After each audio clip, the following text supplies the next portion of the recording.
All right, let's talk about something that shaped countries, toppled governments, and left a deep mark on history: civil wars over power.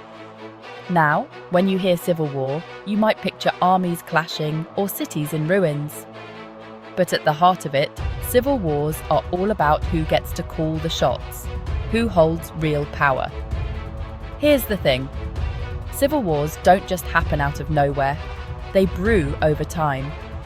Imagine a country where a small group controls everything: the money, the laws, the army. If that group refuses to share power or respect others' rights, tension starts building. People who feel shut out begin to ask, why aren't we in charge? Why do they get all the say? Now add a spark, maybe a disputed election, a leader who won't step down, or a rigged system that never changes. Suddenly, those frustrations explode. The people demanding change face off against those clinging to power. That's when things can get ugly. It's not just about politics either. Power touches everything. Who gets rich? Who stays poor? Whose language gets spoken? Whose beliefs are respected? When leaders ignore these issues, opposition grows. Sometimes protests and negotiations work. But when the system won't budge, some folks pick up arms. History is packed with examples. Think about the English Civil War, the Russian Revolution, or more recently, the Syrian Civil War. In each case, groups were fighting not just for survival, but for control. Who gets to decide the future?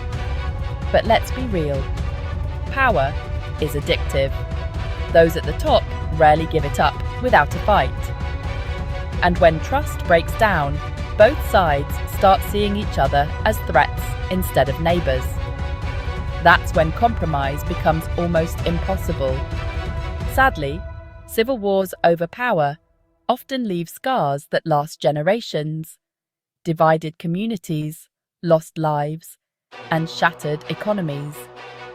And even when the fighting stops, rebuilding trust can take decades. So, next time you hear about a civil war, remember, it's not just chaos for chaos' sake. It's usually a long, bitter struggle over one question: who gets to rule? And that's a question that history shows, time and again, is never easy to answer. Thanks for sticking around. If you want to dive deeper into moments that shaped our world, hit that subscribe button. Until next time.